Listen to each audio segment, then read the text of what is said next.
They came to power presenting themselves as honest, down-to-earth, very smart individuals who had come to save their societies from the mistakes of their recent histories.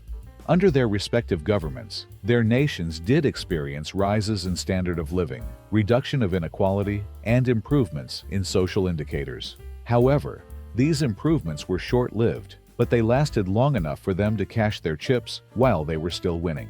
So, the question we've got to ask ourselves is this: were they really smart, or were they just lucky? The early 2000s saw a golden opportunity for commodity-producing nations in Latin America. China's accession to the World Trade Organization, WTO, in 2001 triggered a seismic shift in global trade. China's surging economy, fueled by industrialization and urbanization, led to an insatiable demand for raw materials. Countries like Brazil, Venezuela, Argentina, Ecuador, and Bolivia reaped the benefits as commodity prices soared. However, the leaders of these nations, Lula da Silva, Hugo Chavez, Nestor Kirchner, Rafael Correa, and Evo Morales, failed to capitalize on this unprecedented windfall for sustainable development. Instead, they pursued short-term gains and left their countries ill-prepared for the inevitable downturn. China's WTO accession opened the floodgates for its global economic expansion. This increased demand for those things South America sells to the world. From 2003 to 2008, the demand for metals, soybeans, oil, and corn caused prices to skyrocket, benefiting resource-rich nations. The going-out strategy encouraged Chinese enterprises to invest in Latin America, particularly in extractive industries. A combination of rising investments, increased exports, and higher commodity prices fueled economic booms in Bolivia, Argentina, Brazil, Venezuela, and Ecuador. The global financial crisis of 2008 briefly interrupted this boom, but China's $586 billion stimulus package quickly revived commodity prices. Copper prices jumped 10% on the day the Chinese stimulus package was announced. It was evident that China's economic policies were instrumental in driving the commodity supercycle. As a result of near-zero interest rates by the monetary authorities in developed countries, cheap money from the United States and Europe also flowed into Latin America, bolstering growth. The governments of Lula da Silva in Brazil, Hugo Chavez in Venezuela, Nestor Kirchner in Argentina, Rafael Correa in Ecuador, and Evo Morales in Bolivia capitalized on the windfall, but their focus was on populist policies rather than strategic investments. These leaders used the influx of wealth to finance social programs, including cash transfers, wage increases, and subsidies for electricity, fuel, and public services. Large-scale infrastructure projects, such as roads and bridges, were also funded during this period. However, much of the new roads and bridges became the protagonists of corruption scandals. While these measures lifted many out of poverty and gained these leaders' public approval, such measures lacked sustainability.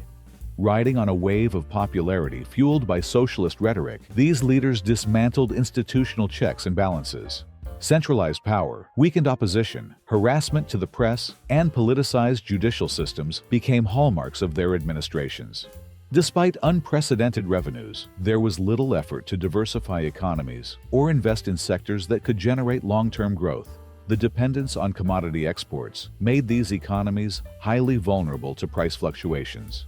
As commodity prices began to decline in the mid-2010s, the structural weaknesses of these economies became apparent. Public debt soared, fiscal deficits widened, and social programs became unsustainable. Conveniently, most of these leaders left office just before the full impact of the crisis hit, leaving their successors to manage the fallout. Hugo Chavez passed away in 2013, leaving Nicolas Maduro to grapple with Venezuela's economic collapse.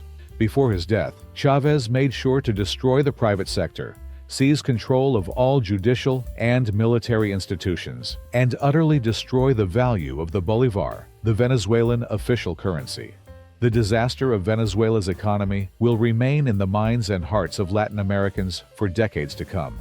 It's difficult to understand that a country possessing incalculable amounts of wealth in the form of natural resources could have fallen so low without going through a war.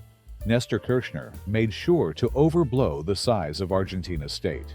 During Kirchner's administration, Argentina, like other nations in the region, benefited from high export prices, which enabled budget and external surpluses. This period presented an ideal opportunity to establish a counter-cyclical fund to prevent currency overvaluation and prepare for the inevitable downturn in the economic cycle or unforeseen external crises, such as the recent pandemic. Countries like Chile and Peru demonstrated this forward-thinking approach. However, instead of channeling the surplus fiscal resources into investments or reducing burdensome taxes to boost employment, formalize businesses, and enhance competitiveness, Argentina used them to expand permanent public spending, creating an unsustainable state apparatus. He handed over power to his wife, Cristina Fernández de Kirchner, before Argentina's economy spiraled into debt crises. Cristina's name is now synonymous with corruption and high inflation. During her time in office, Argentina was penalized for falsifying economic statistics. Just like Nestor's Argentina, the Lula administration could not resist the temptation to spend freely in the boom years and not save for harder times. Lavish subsidy programs for corporations, bloated government payrolls, and rapid growth of social programs. Exceptionally generous pension programs needed to be reformed, and with approval ratings above 80%, he could have done this, but didn't.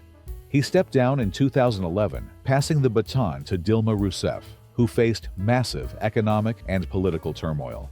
She was impeached and removed from office in August 2016.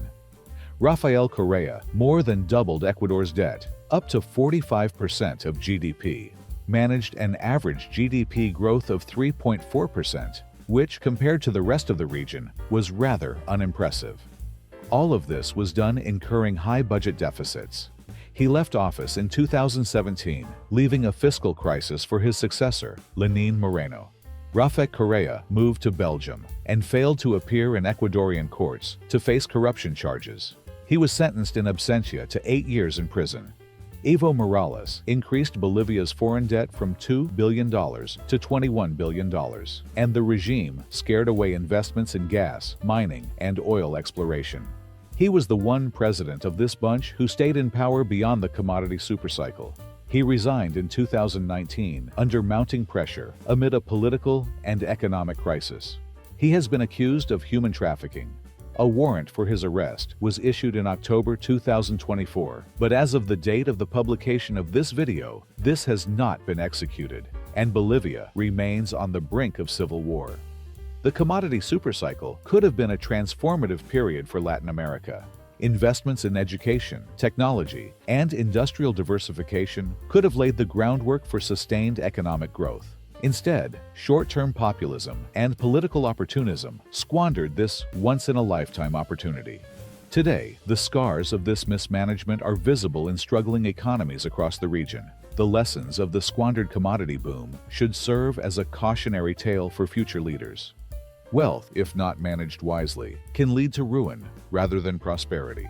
Lula da Silva is back in power in Brazil, but without a commodity supercycle to fund his plans, things are not going as well as the first time. Go to this next video to learn how his country is experiencing financial turmoil, while Argentina, perennially in crisis, is resurging under the administration of Javier Milei. This is Latinometry. Subscribe to the channel so that you don't miss more interesting videos about Latin America and the world. Please like and share this video, and thanks for watching.